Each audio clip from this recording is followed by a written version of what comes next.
সমৰীয়া শাখা ছাত্ৰ সন্থা আৰু ৰংমন সাংস্কৃতিক গোষ্ঠীৰ উদ্যোগত অসমীয়াৰ প্ৰাণৰ শিল্পী জুবিন গাৰ্গৰ অন্তিম ৰাজহুৱা শ্ৰদ্ধাঞ্জলি।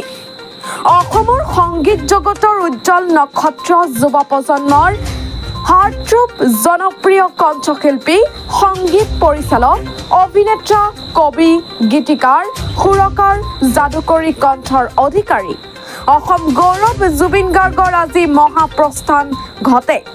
শিল্পীগৰাকীক আজি লাখ লাখ অনুৰাগীয়ে অশ্ৰুসিক্ত নয়নেৰে জনায় শেষ শ্ৰদ্ধা। অসমীয়াৰ প্ৰাণৰো প্ৰাণৰ শিল্পীগৰাকীৰ অন্ত্যেষ্টিক্ৰিয়া আজি সম্পন্ন হোৱাৰ পিছতে কামৰূপ জিলা চমৰীয়া সত্ৰবাসীয়েও এক শোকাকুল পৰিৱেশত জনায় অন্তিম শ্ৰদ্ধাঞ্জলি।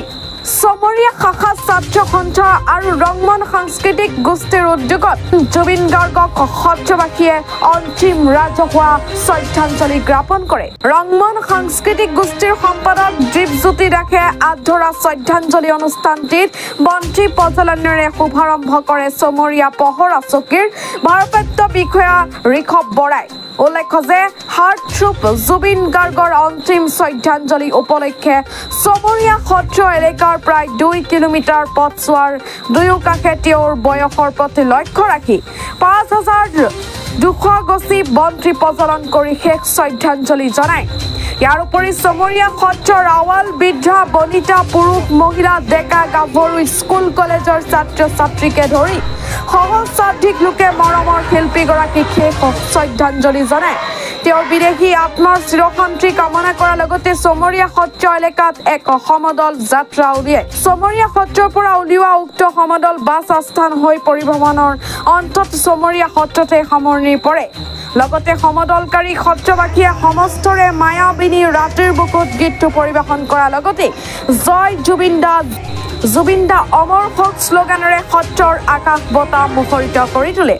উল্লেখ্য যে চমৰীয়াত ৰংমন সাংস্কৃতিক গোষ্ঠীৰ উদ্যোগত দুবাৰকৈ সংগীত পৰিৱেশন কৰিবলৈ অহা জুবিনে এইবেলিও ৰংমনৰ ৰূপালী জয়ন্তী বৰ্ষত সংগীত পৰিৱেশনৰ কথা কৈছিল যদিও জুবিনৰ সেই আশা পূৰণ নোহোৱাত আজি এই শ্ৰদ্ধাঞ্জলি অনুষ্ঠানটোত উদ্যোক্তাসকলে দুখ প্ৰকাশ কৰে।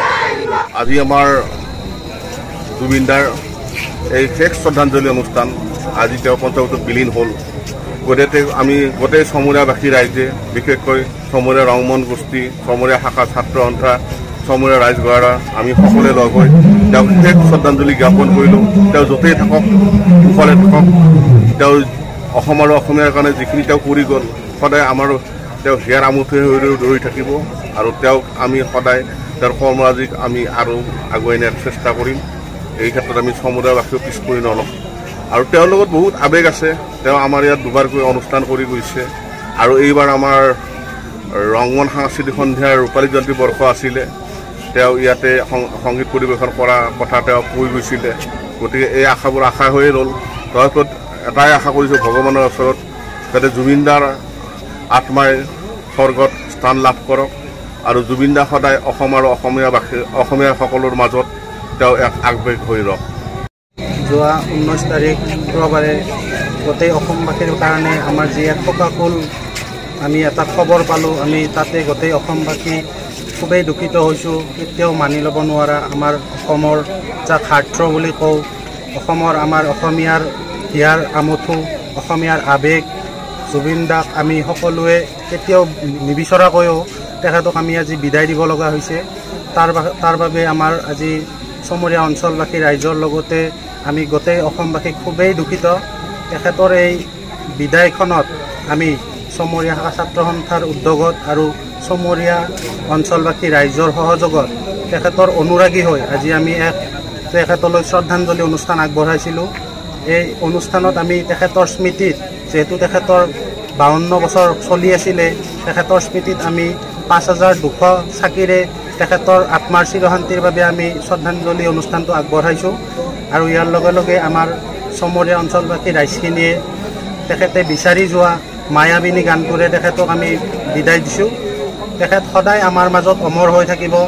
তেখেতৰ সৃষ্টি আমাৰ বাবে এক অৱদান আৰু মই গোটেই অসমবাসী ৰাইজক অনুৰোধ জনাইছোঁ, তেখেতে যি আমাৰ অসমবাসী ৰাইজৰ হৈ যি সৃষ্টি আগবঢ়াই গৈছে সেইখিনিক আমি জীয়াই ৰাখিব লাগিব।